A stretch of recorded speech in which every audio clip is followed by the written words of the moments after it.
The views and opinions expressed in the Golden Boot podcast are those of the speaker and do not necessarily reflect the views or positions of the Golden Boot podcast as a whole. Y'all ready to get rolling? Quiet on the set.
Hey, welcome back. Another hot episode of the Golden Boot. It's your boy Pooh Bear. Got my man Ant, Eddie Murphy, in the building. What's good with you, my boy? What's happening with it, bro? Not much, man. I'm glad to have you back with us, man. Good to have you back. I tried to hold it down. Dylan tried to fill in for you. Appreciate it.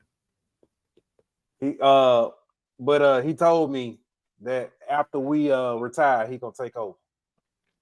I bet. So I was like, okay, cool. And then he was like, yeah, I'm gonna get that chair. I was like, hold up, wait, you're going too far. You're going too far. But man, we got a good one tonight in store. Can you hear me all right? I'm trying something new with the microphone, and it just feels a little low, but I can hear you. Okay, it just feels funny, man. I'm testing something out, getting ready for Media Day, SWAT Media Day. But I'm probably finna switch back to the other mic until later on, just cause. But man, we got a good one in store tonight. We got a guest. Be joining us a little bit later. From the I'm gonna butcher the name because I'm not looking at it. Sooner State of Mind. I was gonna say Sooner Than Later. That's the name of the episode. From the Sooner State of Mind, Mr. Casey, is it Mallon? Did I say that right? It's Mallon? We'll ask him when he come on because I I kill everybody's name. I mess up here, so please don't take any offense to it. I apologize. Just butcher everything. Listen, man. It took me how long it took me to start saying the WNBA players' names? I got it now. I got it. Agumba Wale, Naneka Agumake. See, look, we even got one with Chicago. Agunawari. See, it's just practice. It just takes practice. I hear you. Don't ask me nobody else's name because I'm gonna kill it. I listen when UFC be on. Oh no, I ain't even nothing. When UFC come on and the Russians start fighting, it's hey number first names. Number first name. But man, let's go ahead and get started. Gotta give a shout out to our sponsors over at BetOnline. BetOnline.ag. We'll be back in 1 minute. BetOnline.ag is your number one source for all your sports information, stats, news, and scores. Get the latest odds, lines, and player injury reports for this year's NBA and NHL playoffs. BetOnline is always your sports information headquarters. This season, we have you covered for all your sports wagering needs. We have everything from NBA, NFL, MLB, and NHL to golf, tennis, UFC, and boxing. BetOnline is the fastest and easiest way to get your betting info, including live betting options and your favorite casino and card games that you can play right from your home. Head on over to betonline.ag today or use your mobile device to get in on the action. Be sure to use the promo code BLEAV to receive your 50% welcome bonus on your first deposit. BetOnline, where the game starts. Hey, and we are back. Mike change. Man, big commitment for LSU on yesterday. Finally got things on the defenses. Well, we've been getting defensive players, but defensive back room. Yeah. Big commit, 4-star out of Destrehan. Jhase Thomas, 4-star safety. Big pickup by Jake Olsen. I want to call him Luke Olsen. I don't know why, but big pickup by Jake Olsen. Yeah. Good. Always good. You on mute? Sound like you on mute, or is it just me? You can't hear me. Hold on. I think it's me. Hold on. That's my bad. Hold on. Test. I can hear you. Can you hear me? Is the question. It's me. Hold on. Let me try something.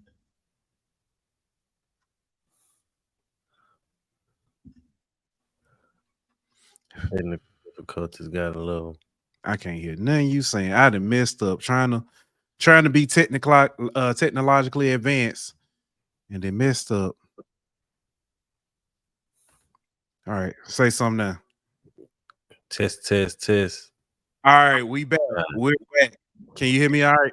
Yeah, I can hear you. But it's good to keep Louisiana kids home. Especially those who we already have that little pipeline with. School like Destrehan has put out so many LSU Tigers in the past. So like you said, good pickup for Olsen. Good for him to get the ball rolling a little bit in recruiting. Now we just need his running mate, Corey Raymond, to start doing the same thing. But I wouldn't say that I was surprised that he picked LSU, but I'm glad he picked LSU. Yeah, I can agree. I don't want to sound like that fan that is I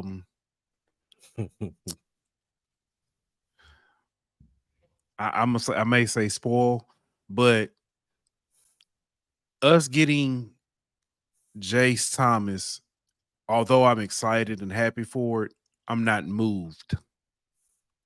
If that makes sense, because I feel like this is no offense, and shout out to our guest we just had last week. This is like beating Vanderbilt. Hey, I'm happy for the win, but it's what was expected. I ain't gonna go that far. You know what I'm saying? I ain't gonna go that far because yesterday we saw a kid from Destrehan not pick LSU. Yeah, that's fair. That's true. That's fair and that's true.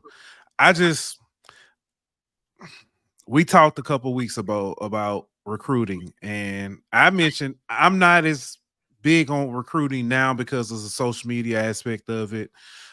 People whining and crying when we don't get a kid. I'm happy the kid chose LSU, and I guess I'm waiting to see what else happens, and I guess that wait and see as far as for the other positions is what's kind of got me in a. Now, Jhase wasn't a big name. You know what I mean? He wasn't the Jabari Antoine, or he wasn't one of those Bryce Underwood, Harlem Berry, DK. He ain't one of those names. But at the same time, he's the type of kid that championship LSU teams are full of. You know what I mean? Correct. I agree. He's a hometown kid who wanted to be at LSU and who committed early, and you know what I mean, and sticks. Most likely is gonna stick with his commitment. So I ain't gonna. It's not flashy. You know what I mean. It's not it ain't gonna make on 3 head front page and nothing like that. But it's the type of commitment you need if you're gonna build a championship team. Yeah, maybe it's me because I'm looking at this as so when he announced his commitment, and of course he did the hat thing, chose different school stuff. When he made his announcement, it was a big sigh of relief for me. But then it wasn't like running around in the streets, we got the kid. And I guess, like you said, he's not that necessarily flashy name, but his offer list is extremely impressive. Yeah. I mean, I know the talent the kid has, and I know what he's bringing to LSU. I think I'm more or less in a boat where I'm gonna stop beating around the bush. I want to know what we get in that cornerback, because safety, although we have, saying people have complained about certain aspects of our safety play, I'm not as much worried about safety as I am DB. I mean, cornerback, excuse me. I get you. I mean, that's fair, but at the same time, I feel like because he don't play corner, it doesn't make his commitment any less. Oh no, You know no, what no, I no, mean? no. Yeah. I get it, and I hate that I'm not trying to come across like, I know it's probably going to sound like that, but it's just like, it's not as, I felt like it was it should have happened. It had to happen, but I'm still kind of like, okay, cool. I feel you. I feel you. I'm not. I ain't gonna say I'm in that camp. Yeah, I I'm. understand. I just because like I feel like if he would have picked another school, it'd be fans pissed that we didn't get him. So Oh you know what yeah, I mean. So if you can't have it both ways. You can't be pissed if you don't land them, and then just it is what it is when you do land them. You know what I mean? Like, it don't work both ways. yeah. No, that's fair. That's fair. So it might just be me. The leave it to Pooh to be the No, controversial I just downer. feel like you looking at it from a different viewpoint. You looking at it like it need to be Corey Raymond getting these commitments. But I'm looking at it like we got another commitment that we needed to get. I don't really care what position it is. That's fair. That's fair. Um, Speaking of getting commitments and stuff, it's almost that time for everybody in America to see what it feels like to be a recruiter, work the NIL market. Yeah. We are days away, a day and a half, something like that, from getting Some of us gonna have to NCAA. wait till Friday. Yeah. Some we've seen people like LeBron James already has the game, been playing it kind of. But yeah, yesterday Dylan turned on. He's like, "Wait, Daddy is downloading." So yeah, it's getting ready, and then it was showing different parts, gameplay and stuff like that, and they had the countdown. And trust me, he reminds me all day how much time left. But yeah, we are days away. I was looking at some of the features that they have highlighted. One thing that they have is a composure meter that kind of shows your energy, and other that shows like if you're banged up, like if your ankle or your shoulder or your ribs. And it has like indicators like red, green, and yellow, or green, yellow, red. So it's interesting, very interesting.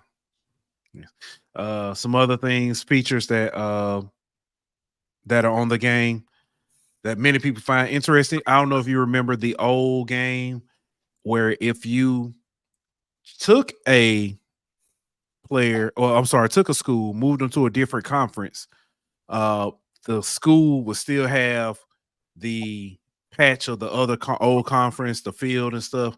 In this game, they've changed that. And they had, for example, James Madison moving to the ACC.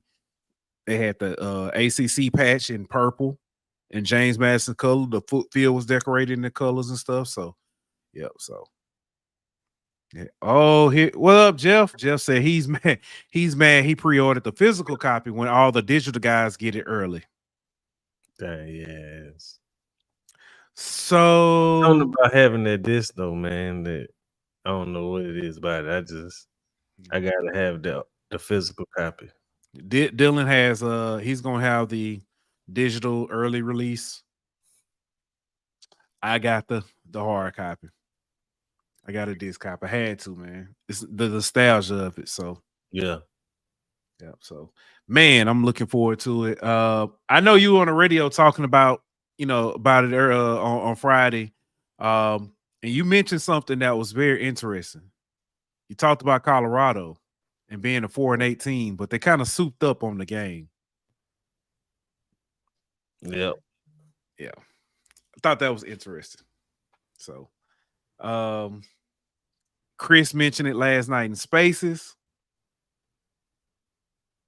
It's like, I just don't get it, man. I get it, but I don't. So, I understand it, but I'm disappointed. You know what I mean, that they didn't make it realistic. But yeah, it is. I just wish Brian Kelly was cool like that. No. If anything, they bumped LSU rating because of Brian Kelly. Yeah. Man. Man, I do want to switch topics really quickly before we bring our guest up and talk about something like really serious, something that is I think is almost an epidemic. Student athletes and this recent rash of drinking and driving. I shouldn't even say student athletes, just athletes in general. Drinking and driving. Most recently, the Kyrie Jackson car accident. He was not drinking and driving, but the person that caused the accident was. Cost 3 people their life. Should not have happened. We can go back to Henry Ruggs, his car accident he had with the young lady and her dog, Rasheen Rice, and what just happened. And then we just saw Ollie Gordon, and then I mean, ex player at Georgia. Right. It's something that, and we had a post about it. $20 Uber ride, or it could be more. Split the cost. I'm just saying with your friends, but literally have Uber. You literally have several people who will be more than willing to be your designated driver. There were many a night where if I went out, I wouldn't mind being a designated driver. Yeah. It's people. I don't have and there's plenty of people out there who don't have to drink to have a good time and don't mind driving you home just to make sure you're safe. You got to learn to pass the keys. We got to learn to step away from this. Again, I know this isn't just a student athlete or athlete thing, but it's very recognizable when it happens because it's all over the news. And if we can start there, start saving some lives, I think we'll be in a good boat. Which ain't no excuse for it, man. All right. Looking here. Paul's Hub chimes in and said EA actually trying with their products. Yeah, I've got the oceanfront property in Nevada to sell you. That's funny. Yeah, so. All right, man. I think it's about that time, man. Find out what Oklahoma gonna do this year. So I don't know why I moved setups. I had to move to a new location and I feel kind of off tonight. But man, now to bring to the stage, welcoming to the Golden Boot for the first time, host of Sooner State of Mind, Mr. Casey Mallon. Thank you for joining us. You did me a solid with that horns down, baby. We're getting this SEC relationship off to a great start. All right. Hold on. And just because it's you just do? Oh, yeah.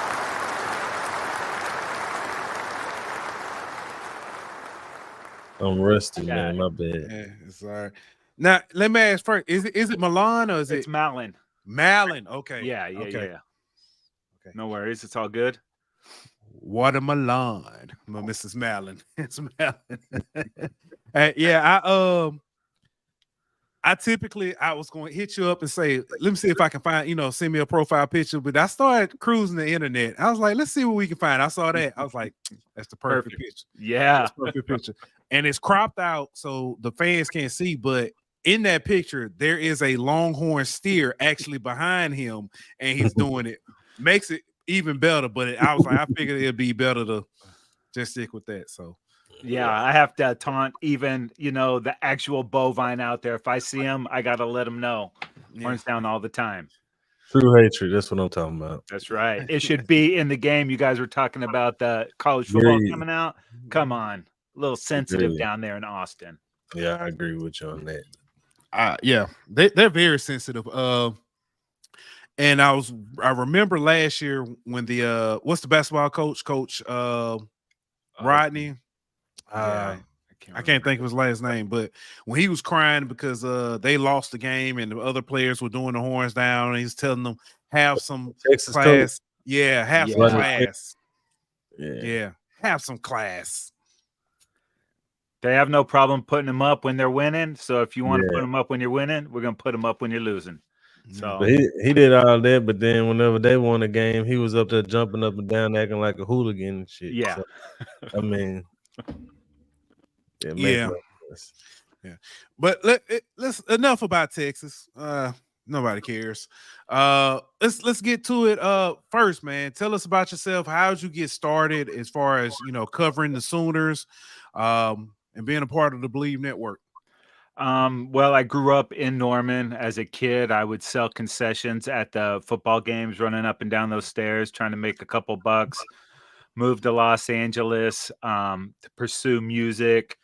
I met my broadcast partner, Dave. He's one half of the football dudes. We started talking about NFL. Also got an NFL podcast. But when the opportunity for the Sooners came up on the BLEAV Network, I submitted my materials, got hired for it, and then Sooner State of Mind was born shortly after that. So hold the Sooners near and dear to my heart. I got blood, sweat, and tears in the actual stadium. So it goes way back, and it's something I'm absolutely crazy about. That's what's up. That's a good story. True lifelong passion. That's what I'm talking about, man. That's right. So obviously there's been some transition over the past few years in Oklahoma. Stoops retiring, and Lincoln Riley comes in, and y'all have y'all's run with him. Then the split, divorce, however you want to call that, happened with him. And then I didn't think it was going to happen, but Venables leaves Clemson to come back to Oklahoma. What's the atmosphere and the confidence around him leading the program right now? Well, I think everybody within the program and surrounding it has absolute faith in BV's ability. When he got to the Sooners, they were absolutely gutted. I mean, we call Riley Tebow. He left in the night, and it was the way that he did it. After that Okie State game, I will not be the head coach at LSU. And I was like, that sounds a little shady there. And then the next morning, everything hit. Had he just said, you know what, it's a great opportunity, I'm taking it, I'm gone, I think the Sooner Nation would have expected that, but it was the way he did it. And I don't think he was forthright in how it came about. Some weird stuff had happened during the season. And at the time, then he took Caleb, Spencer took off, and people started leaving the program. It felt awful at the time, but here we are a couple years later, and I can't imagine a better person to be in control of the program than Brent Venables. He waited his time. He had opportunities to be a head coach, and he didn't take them. This was the perfect opportunity, and I love the direction that it's going. He's implemented a ton of programs there. He's got more money in it, and he really knows and has a vision for how he wants to build this program moving forward, and I think he's doing a tremendous job, and I think we're really going to start to see the fruit of that labor these next couple seasons. You mentioned Brent Venables coming back, kind of leading the team and stuff. We actually had, this was probably a year or two ago, had a former player on, spoke very highly of Brent Venables and said that pretty much he's going to lead them to a championship fairly soon. And when he said it, we kind of laughed and stuff. This whole move to the SEC was not even in the, making at the time. Mm-hmm. How do you feel Venerable fits with kind of leading this or ushering this path into the SEC? Well, I think we're doing it the right way. We saw in the previous administration that there wasn't much of an emphasis on defense at all. Now, we had a couple of classes in there that did okay, but overall, that side of the ball wasn't recruited. And if you ask that administration, you couldn't recruit those type of players to Oklahoma. Well, that's not been the case at all. You see coming into this class, David Stone, one of the most highly coveted players out there, maybe the top defensive tackle in the nation. He's coming in. He's bringing Jaden Jackson. And this whole staff that Venables has put together is recruiting the hell out of players. We're starting to get that blue chip talent, but he's building in the trenches on the offensive side of the ball and the defense. He knows that to handle them big boys in the SEC, we got to get better up front. We got to start dominating. And slowly, I think that's happening. And this will be the third year. There's a lot of similarities with our programs now. When Brian Kelly came in and BV came in, starting to get their players, they're churning that roster, giving everybody an opportunity. But then you find the guys that want to be part of it, and you get rid of the ones that don't want to do the work. So that's happened now. These players are the third year in this system, and I think we're really going to see that happen now. Obviously, with the the history at Clemson and battling some of these SEC teams for the championships, he knows what it's going to take to get us there. So everybody around the program trusts his vision, and I think this will be the most successful year so far moving forward. Yeah, and great point about building a defense that Oklahoma really is known for. And y'all actually beat LSU out for a transfer defensive lineman from TCU, Dominic Williams. So I think that defense is definitely going to be something to worry about for teams that got to play Oklahoma. But on the other side of the ball, Jeff Lebby leaves, Dylan Gabriel leaves, but I think y'all have one of the best, most underrated quarterbacks in the SEC in Jackson Arnold. So yeah, what are you expecting from him in the offense this year? Well, we like to call him JFA in these parts, and you know what that F stands for. It's going to be tough. I think this guy's got all the talent in the world. He's got the physical tools and he's got the mindset, but you're asking a guy that's had one start to come in and handle some big time games. I think he's eventually going to get there. We'll see how quickly that happens this year. I'm talking about the defense. If it's where we think it's going to be, then maybe he's only got to get this offense doing 20 points a game. Sometimes it'll be more, and he's fully capable, but on-the-job training is going to be brutal moving forward. I think if Gabriel would have been here one more season, then I would say you could these national championship contenders. Maybe we can get there with Arnold this year. If not this year, soon after. This guy has everything you want out of a quarterback: leadership on and off the field. Like I said, physical tools and mental well-being. So it's just a matter of getting that experience on the field. Came into a brutal situation last year, playing BYU. Dylan Gabriel got hurt late in that game, had to get a win to try to stay in the mix for the Big 12 championship. He didn't do a lot in that game, but he didn't wreck it either. So coming in as a freshman on the road in a crazy environment like that goes a long way. And then in the bowl game versus Arizona, had a lot of good, some bad, but mostly good. So I trust he's going to get there. Hopefully it happens sooner than later, but it's definitely going to get there. And I think this guy can lead them to a championship. Maybe not this year, but soon. So Oklahoma comes into the SEC with one of their rivals in Texas. Other than Texas, you've got Arkansas from the old they were Southwest Conference. Southwest Conference. But outside of that, are there any kind of brewing rivalries or rivals that are kind of renewed coming in? Well, Missouri was in the Big 8 and then in the Big 12 for a little bit with the way the Sooners have dominated that series. I don't know if you actually call it a rivalry, but with the Caden Green nonsense coming back and kind of I don't know if it's bribe. I don't know what happened. It's NIL, so it's the Wild West taking him. Missouri's sure chirping a lot for a program that's not done a whole lot. They had a pretty easy schedule last year. They won some games and they had some talent, but can you sustain it? That's what the Blue Bloods do.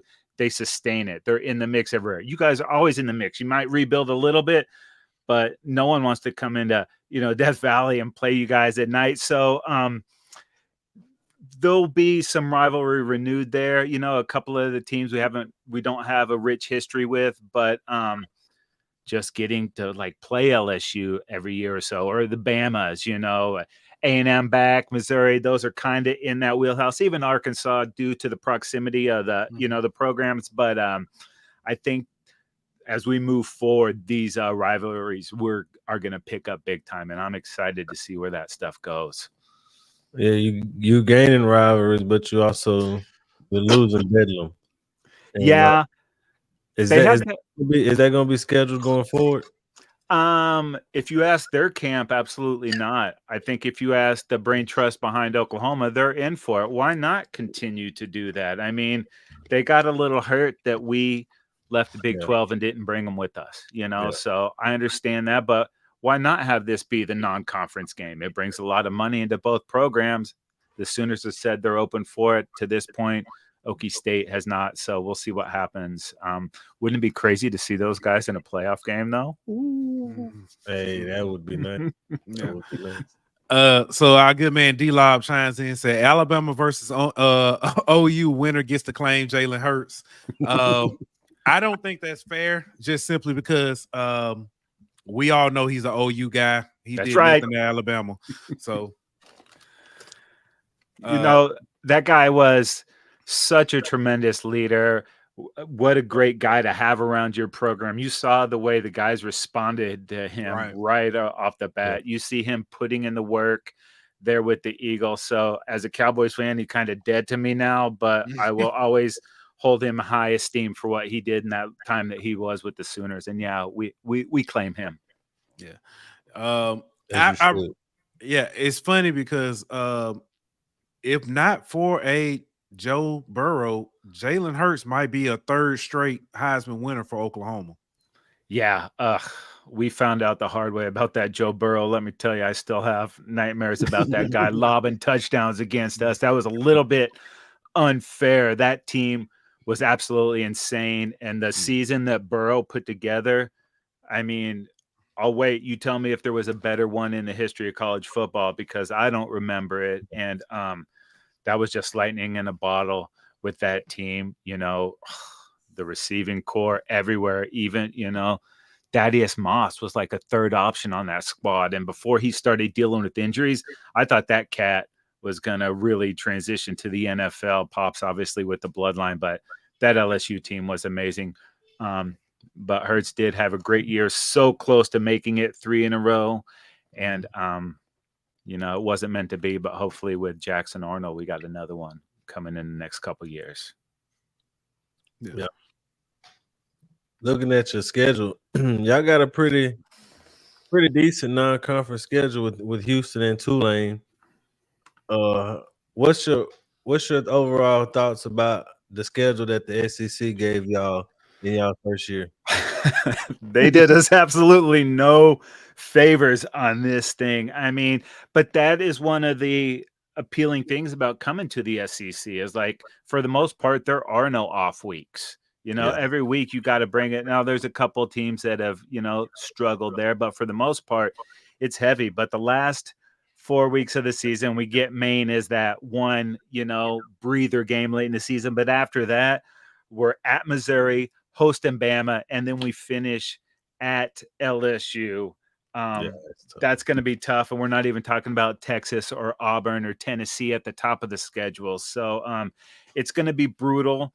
We're going to be in a lot of those games, and there's going to be a handful of games. You either make the play to win them at the end or you lose it. And how those couple of games turn out, we'll find out overall how the season goes. And like I said, a lot of that's going to be on Jackson Arnold's shoulders moving forward. He's going to have to come out there and win a game on that last drive, with 80,000 people hating you in the moment. So he's going to have to step up, but we all have to grow up getting into this league, which I'm totally excited for the opportunity and the challenge. Yeah. One of the ways you actually can better yourself in any league, and usually you see that when people go to a new conference, it's through recruiting. Our good man Chris asked, I guess your thoughts on kid y'all got from his hometown, Franklinton, Louisiana, KJ Daniels. Yeah, they've done a very good job of addressing areas of need with where they've gone in recruiting and the transfer portal. They're competing with the top schools to get some of these prospects in there. And right now, that's another thing that Venables has done. He's building depth at every position. And on the defensive side of the ball, we have almost 80% of our defensive production returning, including a lot of beef up front, guys that could have gone to the NFL but came back. You mentioned Williams, the transfer from TCU. He's going to fit up there. Dejon Terry, he's another guy. So we're building the right way. We're starting to compete for some of those 4 and 5 star players. And I'm excited about the future here, man. I really am. So what's your thoughts on the new offensive coordinator? I know Lebby and Venables had a good relationship, but obviously you take a head coaching job whenever it comes if you're Jeff Lebby. So what's your thoughts on the new hire, and what do you expect to see from the offense? Well, it's kind of a co-offensive coordinator deal there. Seth Luttrell, he was a fullback on the national championship team. He's been around the Texas area, spent some time at North Texas. He comes in, and then Joe John Finley, who was also a former Sooner. He is a rising star in the recruiting ranks, and they really wanted to keep him. So that's kind of why they did the thing there. Yes. And I don't think it's going to be totally different. They'll run up some of the same schemes there, but what has been an added emphasis is getting more depth at the tight end position. The cupboard was bare last year. A lot of the young guys were hurt. So Austin Stogner had been with the Sooners. He transferred to South Carolina. He came back. Yeah. He did great blocking, but he wasn't really a threat downfield. So they've really added a bunch of depth at that position too. And I think if we can get some, down the field threats from those guys, it's going to go a long way. So I'm excited for the offense. We're not going to run that jet sweep that everybody in the Sooner Nation was so sick of seeing, but we got to be able to run the football. If there is a concern I have with this, it's the cohesion of the offensive line. We lost some players to the NFL a little bit early. So we've gotten some guys with a lot of starts, but they haven't had a lot of time to gel. So Bill Beatembo, though, our offensive line coach, one of the best in the business, I'm sure he'll get it there, but it's finding that right combination to, move forward and really get that run game going that we're going to need to rely on. So hopefully there's a couple games before we get into thick of conference play that they can get that sorted out. If we can get the O-line going, then I think this offense has a chance to be dynamic because there are playmakers everywhere. So I do want to, there's a video going around of, I think it's an Oklahoma, I guess you call him an insider. He was talking about the move to the SEC, and he was kind of like saying Oklahoma is competing with Georgia and Alabama in recruiting, and they're going to compete in the first year just simply because the only competition is Georgia. Georgia's the only one with a returning coach that has ever won the SEC championship. One, I understand a lot of people have different thoughts on that. And a lot of people, some people are kind of high on the move. Some people are kind of more like a little mellow. Let's see how it goes. How do you think Venables has prepared this team to, I guess you could say, go through this dogfight? Because, I know Oklahoma's a tough team, but week in and week out, this is a dogfight. I think the thing he did most was get depth and competition at every position. Oklahoma's always had like good starters, especially the last couple of years, but an injury hits there or hits, a different position. You really saw the lack of depth. Part of that was because of, the turnover when Riley left. A lot of guys jumped ship, and also getting the right guys in there and challenging them. So he knows that you need that. the bright spots of this Venables defense is the depth at linebacker. And that's something we kind of lacked once Danny Stutzman got hurt. There wasn't a lot there, but last year moving into this year, I'm telling you guys, Kobe McKenzie is a dude that is going to be on the national spotlight sooner than later. I love what that guy's doing. Kip Lewis as well. So just getting depth at every position and being able to send waves, especially up front and in the middle. He expects a lot out of his linebackers. So he's put an added focus on just building depth on the program. So it's not if your frontline starter goes out, next man up, and they're ready to ball. Oh, you on mute, Ant. Oh, my bad. Going into the SEC for your first year, what does success look like for Oklahoma this year? I think a realistic expectation is 9 or 10 wins. Now that's going to take some luck. And like I said, a lot of it will depend on how Jackson Arnold responds. Does this offensive line get sorted out moving forward? Some of the receivers coming back there, Andrel Anthony, he was our leading receiver last year, tore his ACL against Texas. We lost Drake Stoops, who had 900 yards and 10 touchdowns, was absolutely the guy you went to on third down. They brought in the transfer portal Deion Burks from Purdue in the spring game. He had like 3 touchdowns, lightning quick. So if we can get those guys in, plus Jaleel Farouk, he decided to come back for another year. Nick Anderson was the redshirt freshman last year, caught that game-winning touchdown against Texas in the end zone there, and everybody lost their mind when the Sooners beat those Longhorns in Dallas. It was pretty sweet.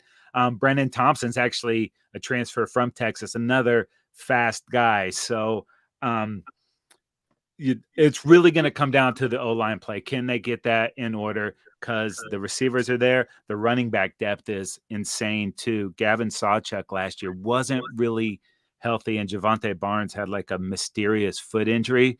So neither of those guys really got it going. Barnes never did. Sawchuk did the last few games. I think he had like 4 or 5 straight games rushing for 100 yards.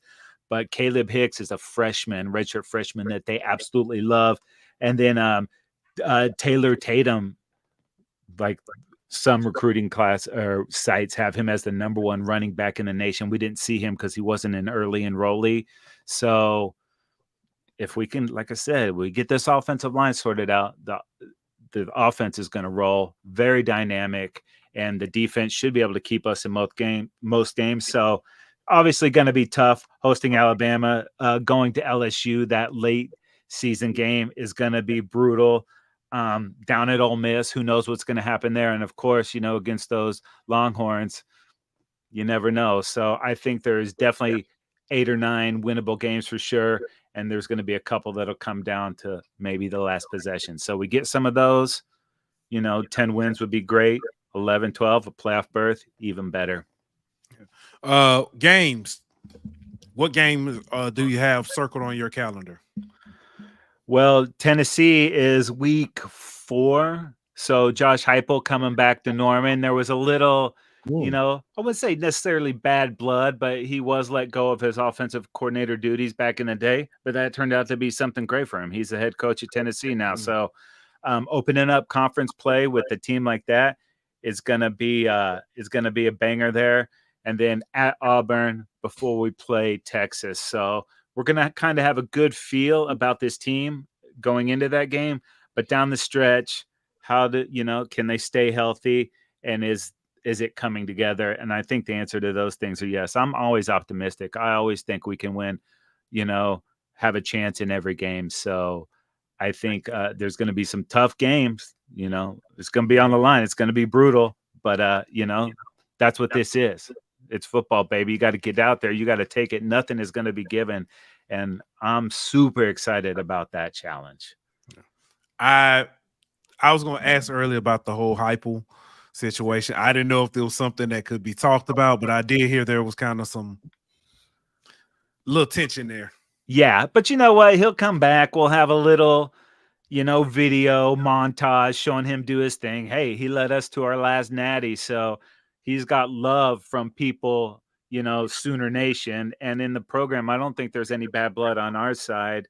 And I think that if he looks back at how it went down, maybe nobody ever likes to get fired. But if you say, would you rather be the OC at the Sooners right now, or would you rather be the head coach at Tennessee? I think he would take where he is now. And, time heals all wounds, except, maybe that 2004 Sugar Bowl that you guys also took another natty for us. So, it's healing, but it's slow. Yeah. Our good man, Paul Sub says, be ready for that road trip to Jordan-Hare. The first play that goes wacky against you in that stadium, sorry about that, will be OU's welcome to the SEC moment. It's not going to be easy. Nothing is going to be easy. And I think every SEC team wants to show the Sooners, hey, this is the SEC conference, and give us that welcome moment. But I also think on the Sooners side, they want to say, hey, this is OU football. We're ready for all challenges. So it's going to be great. It's just, I think conferences, I think we're getting closer and closer to super conferences. I think this thing could look a lot different in 4 years. So let's embrace this while we have it this year. Love the heck out of this first season in the SEC, and let the chips fall where they may. I'm with it, man. Sounds good. Yeah. If nothing else, before we get ready to get out of here, we did mention the game is coming out. We've been asking everybody what feature you're looking forward to. We know it's Dynasty mode. But what else in the game are you most looking forward to? I just think the updated gameplay. Madden has had the chokehold on the game system for so long. A little competition is going to go a long way. And I think, people love pro football, but not the same way that they love college football, and it's so ingrained in people. You grow up, you root for a team, like you never lose your love for your college team. Like, I think people can wade from the pro teams, but like I said, I got my blood in those, in that stadium there. Now, we played on the field as kids. We got to go out, but like I didn't play in the game, but I bled in the stadium. So that runs deep for me. And I think that's what college has that the pros don't. So I think just it being back is going to be huge. I think we're going to see it eat into Madden sales. And I also am very interested to see what happens in the season. It's like week 15, I think, when there's 3 college football playoff games going head to head against, I think it's the Chiefs and the Bills and the Ravens and the Steelers. So NFL's had the chokehold on everything, and I think that's going to change this year. So I'll be very interested to see how it breaks up there. But I'm just stoked to have the game back.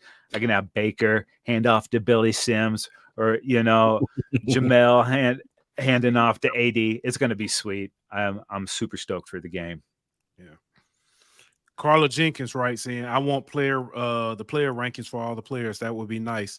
I would love to see, like Madden does, where throughout the season, if you see a player getting better or whatever, that it updates, his attributes and stuff. Or if a player's not doing so well, drop down a little bit.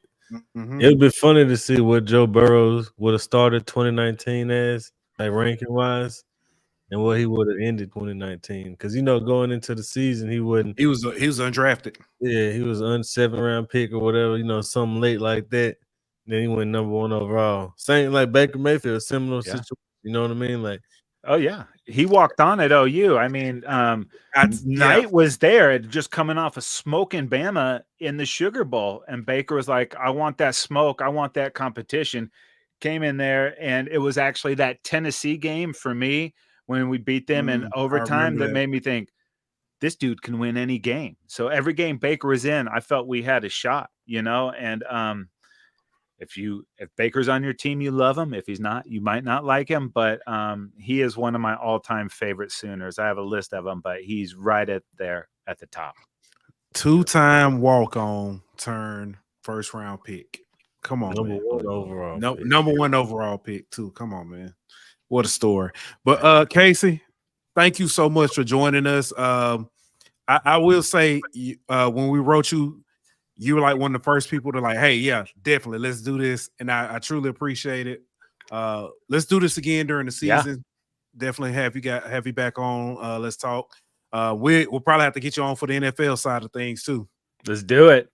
Thanks for having me. Appreciate it. Hey, no problem, brother. Hey, good luck, and maybe we go into that last game both undefeated. Would that be sweet? I'll put that out into the universe. Let's take it. I'm with it. I'm with it. Let's go. Let's go, baby. Woo. All right. All right, ladies and gentlemen, as I get man, Mr. Casey Mallon. I said it right that time. Right? Said it right that time. Good job. I got man. it. All right.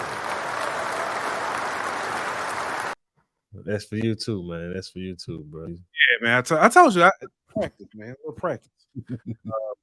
Man, we've been doing this for the last month or so. I'm so excited for college football, and it's not even the game anymore. I'm excited for the game, but I'm excited for like. And I'm more excited for real football than the game. Yeah. It's gonna be interesting, man. Very interesting. Let's shift to a little basketball first before we do. Team USA got a game tomorrow taking on Australia in Abu Dhabi. Not Abu Dhabi. Yeah, Abu Dhabi. Yep. Hey, did you know that the people in Dubai don't like the Flintstones, but the people in Abu Dhabi do? Yeah. I've heard that. Had to do it. But yeah, man, they taking on Australia and Abu Dhabi. Derek White was expected. He was planning a vacation in Cabo with his family. Had to reroute the plane. He's now in Abu Dhabi taking the spot of one Kawhi Leonard. Yeah. Not really surprising.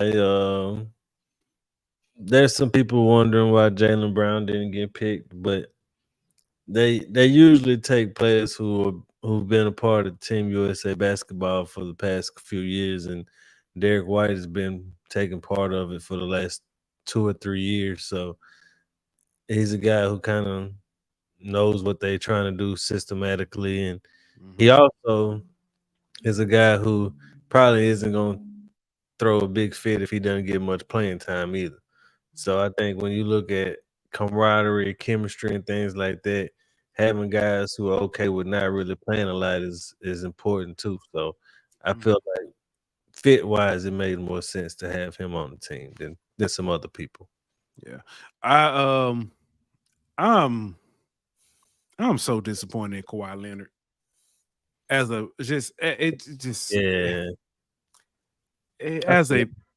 as a basketball player. It's just like he has. I hate injuries, dog. Yeah, injuries, man. Yeah, I don't know about it. I'm gonna leave it alone. I'm gonna move on. Man, this is another story that I did not want to, but I said it was gonna get there. Angel Reese in the street has ended. I said that I think the streak was going to hit 15, possibly 20, and it hit 15. And she literally had several opportunities to continue the streak, but yeah.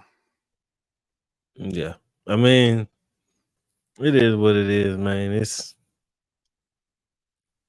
was going to come to an end eventually. I don't appreciate the.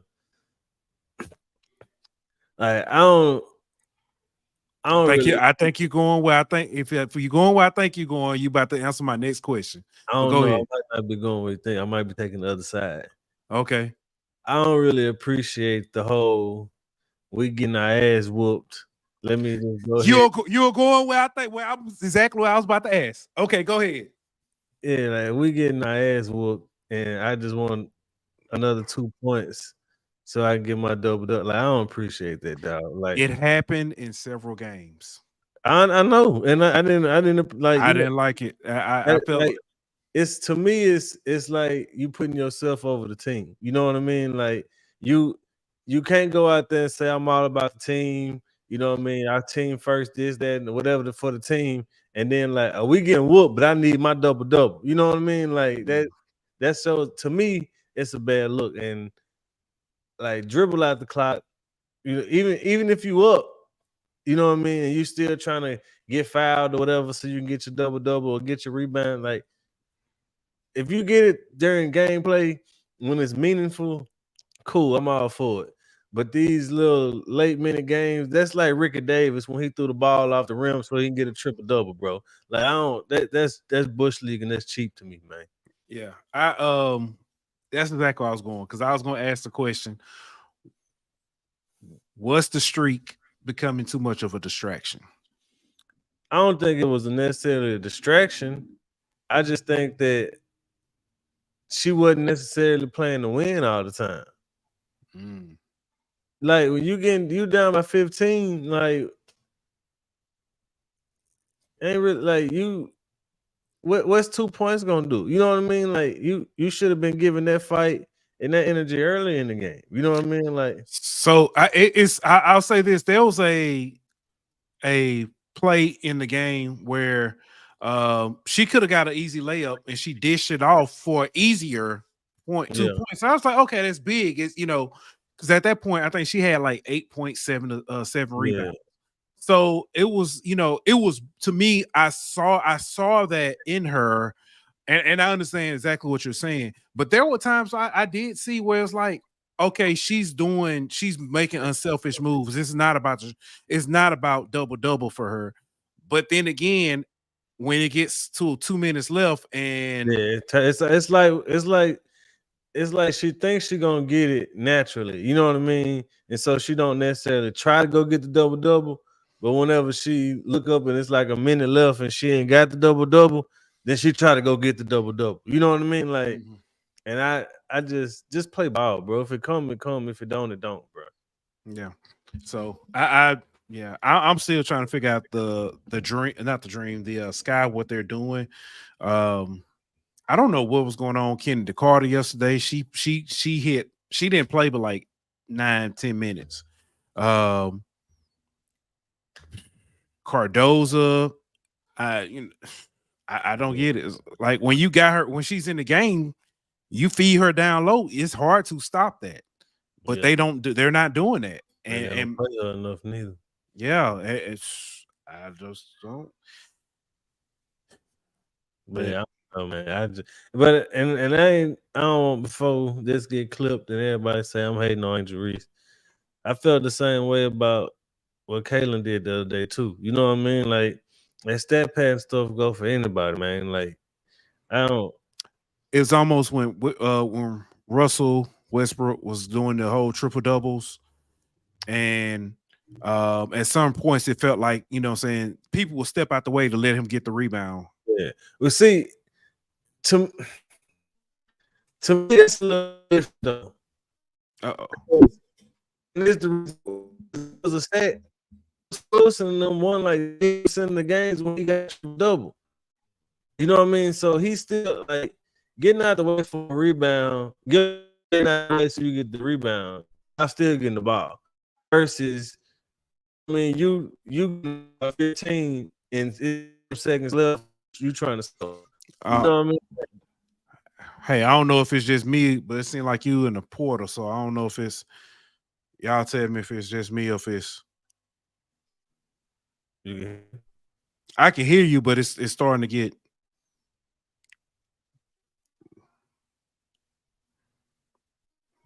I'm checking now.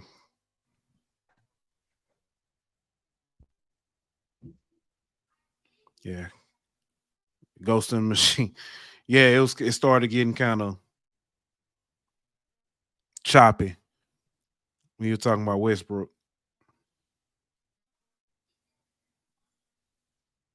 Man. Yep. Danny said you in the portal. Edwin said Angels folks tampering with your feet. With your internet. Oh man. All right, we'll get Ant back in a second. That was good with Edwin. I want to go back to you asked the question earlier, Edwin. Do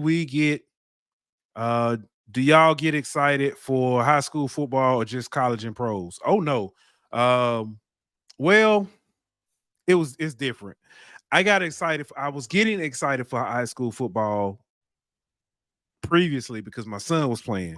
Now I'm excited for it just to see, but it's not the same, if that makes sense. At least not right now. I got about 6-7 more years, and I'll be excited about high school football again. Can you hear me now? Gotcha, man. You perfect. All right, cool. But I'm high school football cool. I'm I don't really know as many players playing now. So like I got a couple buddies who kids is in junior high. So whenever they kids get to high school, it might make it a little more exciting. When my kids get to high school, it might make it a little more exciting. But I keep up with it, but I'm not. It ain't like college football was. I'm ready for it to get back. Yeah, I'm gonna tell you. I still have to go to the games because my daughter's on the dance team, right? Yeah. Here's the problem, though, Ant. Jay Sean was playing last year. Shut the door to it, baby. Shut the door. When Jay Sean was playing last year, being at the game, I at least get excited about the football play. But halftime is where the issue comes. It's no secret that the kids are at a predominantly white school. Mm. The high school band halftime show is phenomenal the first time you watch it. But because it's just their competition piece for the season, they literally stop stealing candy. Dylan's trying to steal my M&Ms.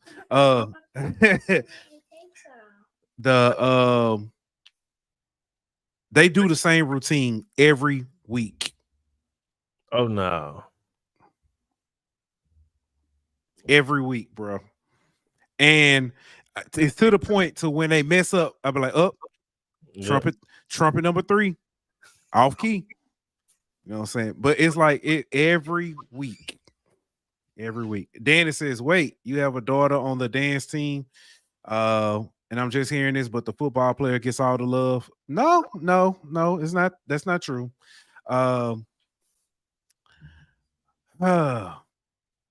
It's not a dance team, Danny, if that makes sense. So, and my daughter didn't like being on my social media, so that's why. But yeah, they do the same routine every week because it's practice for them for the competitions. So, well, my daughters are in the band, so in a couple years I'll be going to the games just to watch the halftime show. Yeah. No, not drill team. So what they do is kind of like they're the dance team. They're not like, so when I hear dance team, I'm thinking the dance girls, the majorettes, stingettes, stuff like that.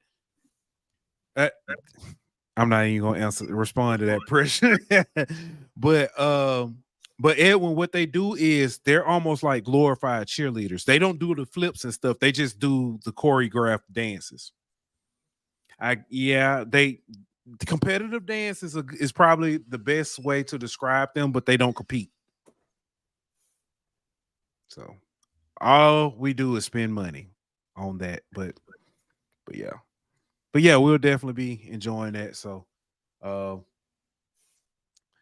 last story before we can wrap up and really get silly. This one is a sad one. Jacoby Jones,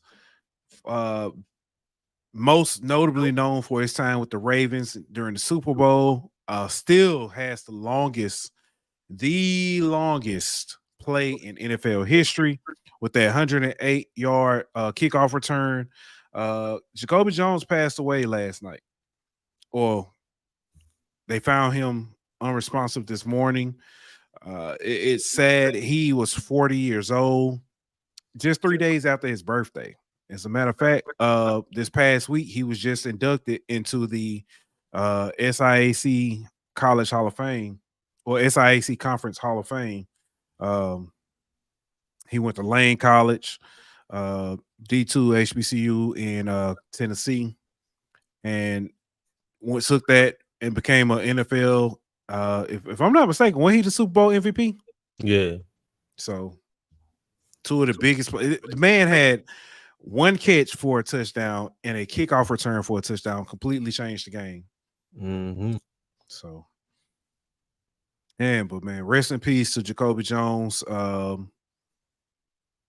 mean, everybody who knew him or knew of him had nothing but good words about him. I know he gave back, went back to college and was a coach. He was the coach at Alabama State for a while. I forget where he was just recently before his passing. But man, my condolences to his family. Yeah, rest in peace.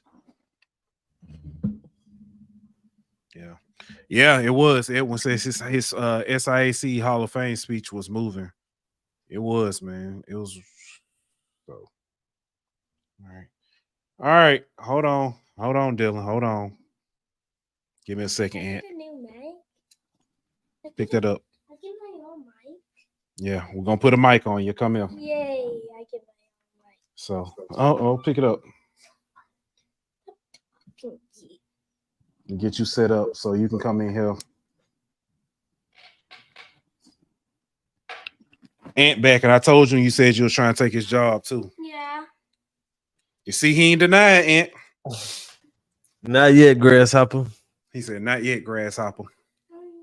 So hold on, let me switch the mics over, and then I'll bring you in, buddy, and you can talk to the people. Why is it sideways? Because the clip, that's how the clip is. All right. Test. Can you hear me, Ant? Yeah. All right. Can you hear me? Talk. Can you hear me? Barely. You gotta speak up, man. Yeah, you gotta speak up. All right.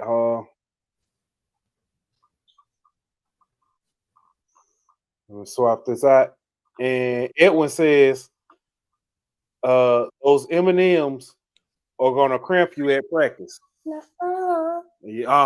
So They have almonds. they have almonds in them. Okay, that's the nutritional value. Yeah. Okay. All right.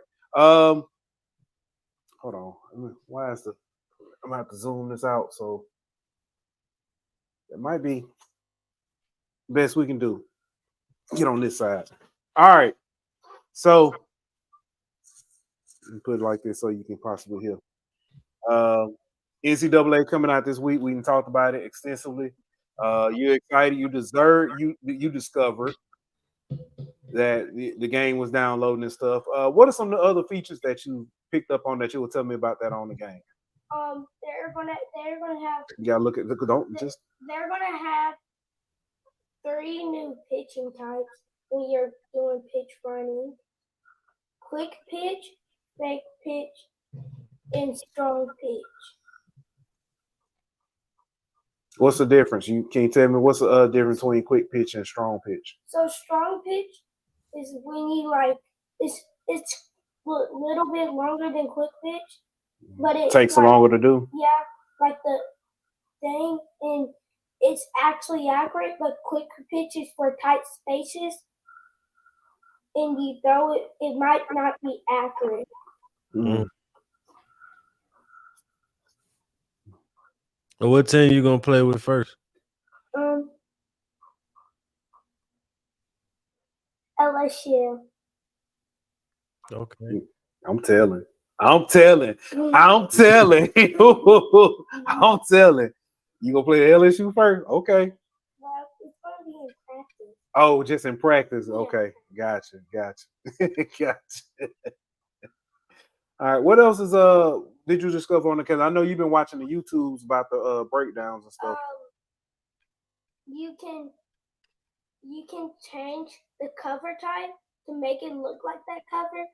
Oh, it helps yeah. you with interceptions because that's what I think. That's what the Oh, yeah, you're review talking about. said. Yeah, Because like you can change. It's maybe cover 3, but you can change it to cover 0, like a blitz. Make it look like a blitz type. Oh, so you can change. You can disguise with your actual coverage. Yeah. Gotcha. That's how you can get easier picks. Oh, in the throwing bar. In the throwing bar is easier because like if it goes to blue, yellow to red. Blue means it's gonna be perfect. Safe. Safe. Yellow gonna be like where it might be behind, it might be a little bit off accurate, and red's gonna be off accurate, but they can still inaccurate, but they can still catch it. Okay. Edwin said we bribed you to say LSU. No. Nah. Now Edwin, he actually came home in an LSU once. I might have to tell y'all the story how we almost didn't make it out my first year of marriage because of the LSU Auburn game. Now I'm gonna tell you that was the year of the 1-second touchdown catch by DJ Shark that was ruled out of time. And my wife was an Auburn fan. So yeah, you was a baby. Yep. I still remember. You don't remember. No, I remember. You were asleep. I remember when she was an Auburn fan. Oh, you remember when she was an Auburn fan? Yeah. Yeah. She kind of still is, but she doesn't watch football. She didn't watch it then. Anyway, what else you got, man, going on?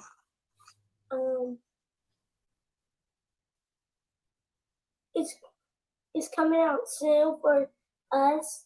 Mm-hmm. What else? Do you?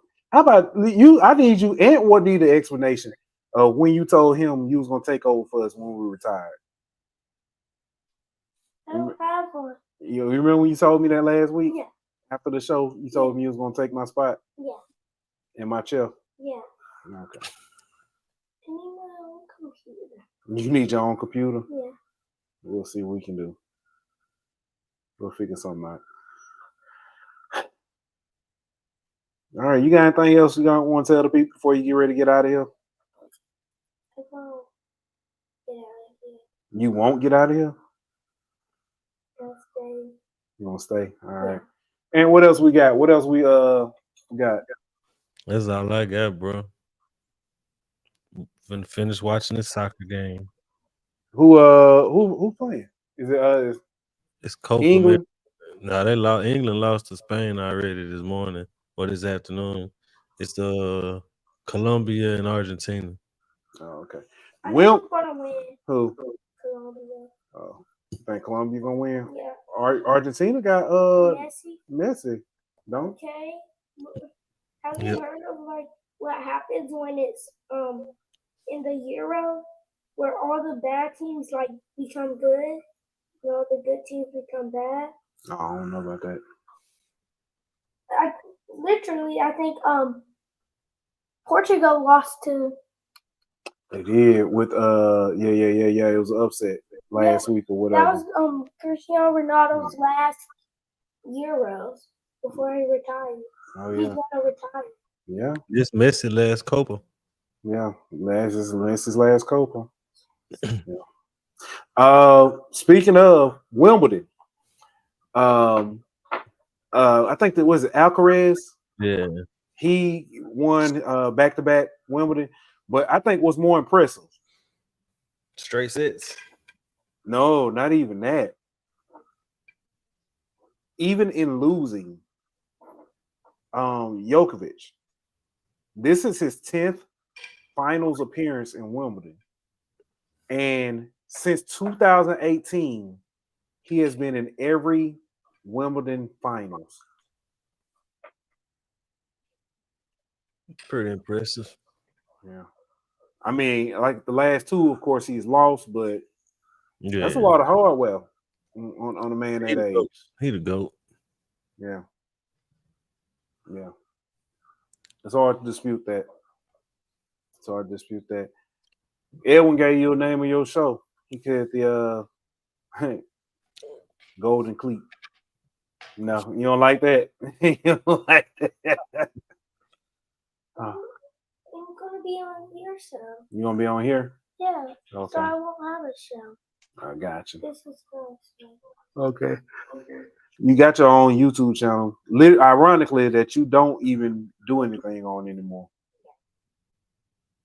We had interviews lined up. You gave up. You can interview Coach Mack.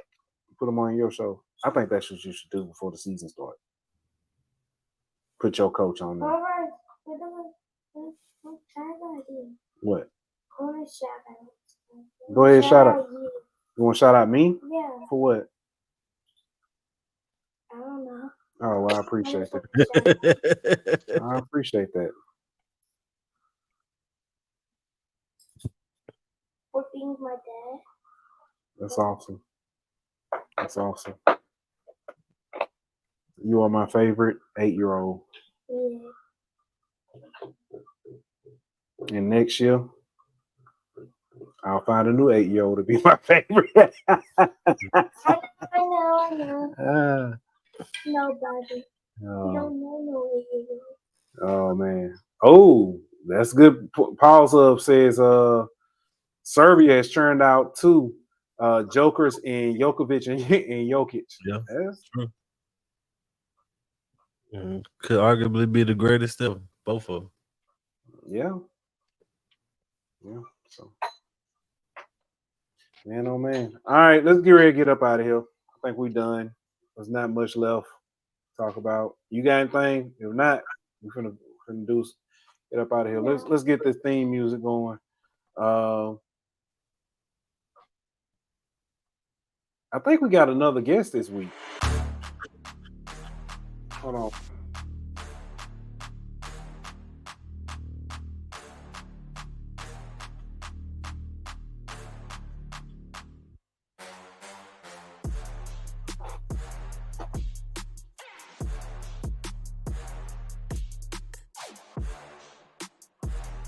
All right. Let's see. Hold on. Ole Miss on Thursday. We'll have Ole Miss. We'll have Mr. Stephen Willis from Locked On Ole Miss be joining us. So see y'all on Thursday. But like that, we out. This show was presented by betonline.ag. Don't forget to like, follow, and subscribe on Twitter at Golden Boot. On Instagram at Golden Boot. On YouTube at The Golden Boot Pod. On Facebook at The Golden Boot Pod.